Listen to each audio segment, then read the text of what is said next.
Inflation and deflation.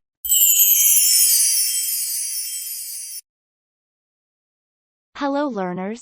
Have you ever been to McDonald's? Do you know why the price of a Big Mac has always been increasing? It was 70 cents in the 1970s, around $2 in the early 2000s, and $5 in 2020. Inflation has a part to play with the price increase, and this is where we will begin today's lesson. Inflation is an upward movement of the prices of goods and services for a sustained period of time. Imagine buying your favorite candy today at $1. Due to inflation, the very same candy bar might cost you $1.50 in future.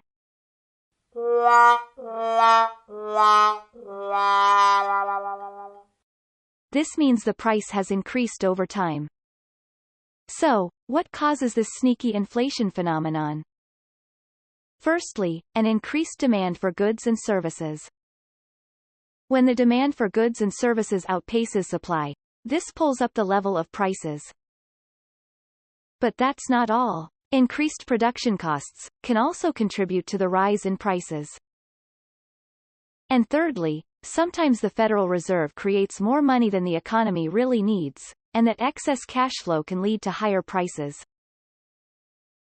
Now, let's talk about the effects of inflation. As prices keep climbing, your purchasing power takes a hit.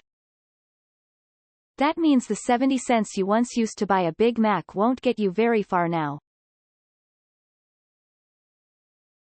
It's not just about Big Macs. The increased cost of living affects everything from food to clothing. And don't forget about your savings. The $1 you saved 10 years ago has decreased in value. But fear not. The government has a few tricks up its sleeve to curb the negative effects of inflation. The government can work closely with the central bank to tighten its monetary policy.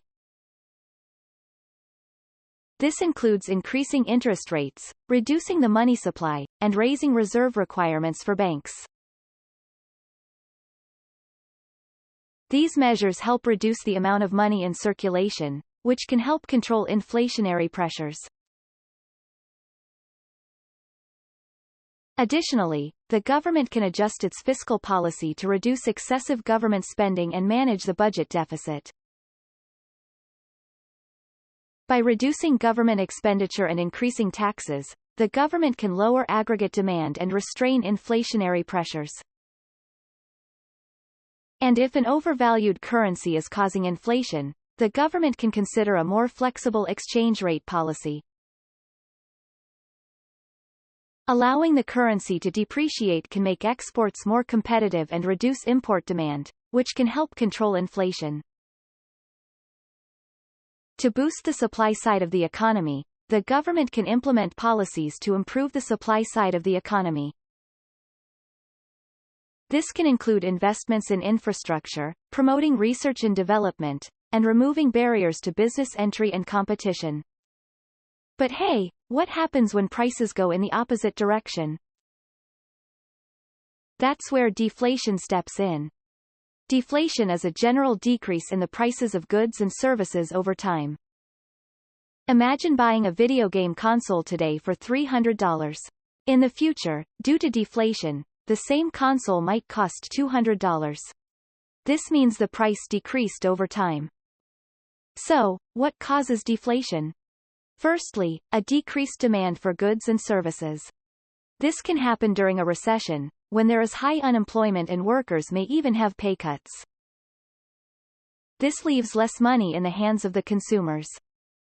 They spend less, save more, reducing aggregate demand, and this leads to falling prices. Secondly, a decrease in production cost can also lead to deflation. If production costs drop due to technological advancements or cheaper resources, that can also bring down the prices of goods and services. Thirdly, a decrease in the money supply can also cause deflation. When the central bank of a nation adopts a contractionary monetary policy such as raising interest rates, this can subsequently lead to deflation. Credit becomes expensive with interest hikes, hindering banks' lending facility. This causes a cash crunch amongst the public. How can the government help control deflation? The government can make adjustments to its monetary policy by increasing the money supply.